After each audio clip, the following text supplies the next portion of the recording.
Salut à tous et merci pour votre intérêt. Aujourd'hui, on continue la série sur les apogées. La première apogée, cette fois-ci, c'est une première apogée en 7. Donc je répète, la première apogée est calculée jour plus mois de naissance. Donc si ton jour plus ton mois de naissance est égal à 7, tu es dans le bon épisode. Et je répète aussi que les apogées vont de 1 à 9, sauf 11, c'est-à-dire que toi, si tu trouves un résultat au-dessus de 9 ou de 11, tu dois réduire ce résultat pour obtenir entre 1 et 9. Imaginons que tu trouves un résultat qui fait 18, ben 8 plus 1, ça fait 9. Donc, tu es en première apogée 9. Toujours réduire le résultat pour que ce soit compris entre 1 et 9, sauf le 11.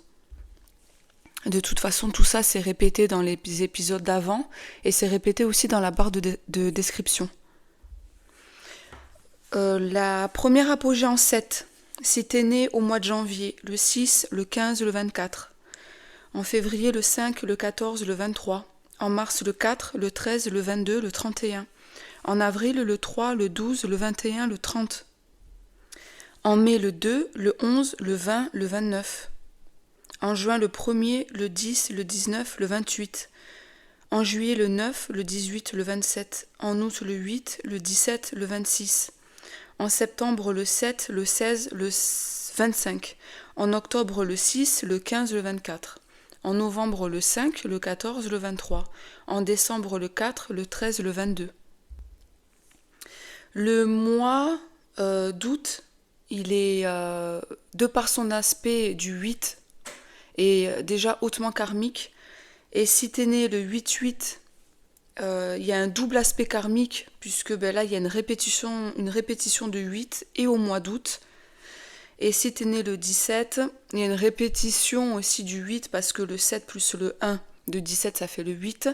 Mais cependant, le 17 reste un nombre porte-chance en numérologie, donc il y a le 17, le 23 et le 28. Donc on pourrait dire que ça vient compenser une date de naissance qui est hautement karmique. Cet épisode, je pense pas qu'il va être très long parce que la première apogée en 7, c'est une apogée qui est pas très sympa. Alors évidemment, c'est une généralité, je fais pas du cas par cas. La première apogée en 7, donc qui court de 36 ans moins ton chemin de vie.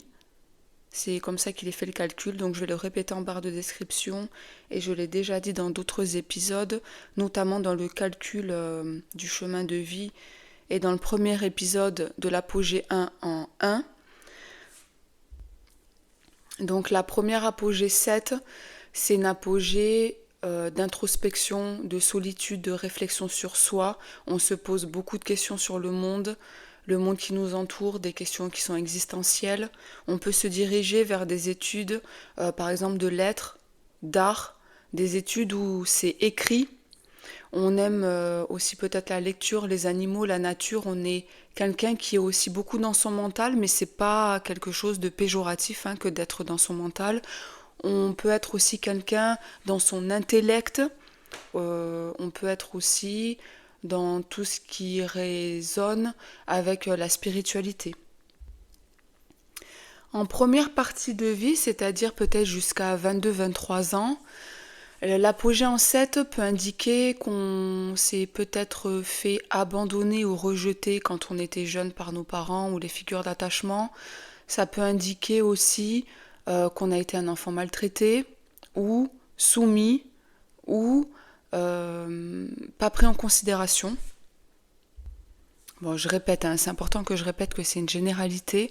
On peut avoir été un enfant très solitaire ou avec peu d'amis, reclus, replié sur soi. Dans son monde intérieur, on a pu avoir aussi un ou des amis imaginaires. Voilà, tu l'auras compris, la première apogée en 7 est une apogée qui n'invite pas forcément à créer du lien avec l'autre. C'est une période de solitude assumée ou subie, et c'est aussi une période où on a pu se sentir mal aimé. Le 7, c'est la sagesse, la philosophie, le mental, l'écriture, c'est les questions existentielles. Donc tout ce qui est rattaché au 7, tu peux le rattachée à cette première apogée sur laquelle je vais pas trop m'étaler parce que c'est vrai elle est pas charmante et je répète aussi que ça reste une généralité. Tu peux me dire en commentaire si toi tu as vécu une première apogée en 7, donc jour plus mois de naissance, ou si un de tes enfants ou ton compagnon ou ta compagne ou quelqu'un que tu connais de proche a une première apogée en 7, comment tu l'as vécu personnellement ou comment tu vois que les personnes de ton entourage vivent cette première apogée en 7. N'hésite pas à me laisser un commentaire, à aimer, à partager. Et si tu as d'autres questions sur cette première apogée, les commentaires sont les bienvenus. En barre de description, il y aura aussi mon site internet pour voir les consultations que je propose et le lien de ma page Instagram. À bientôt!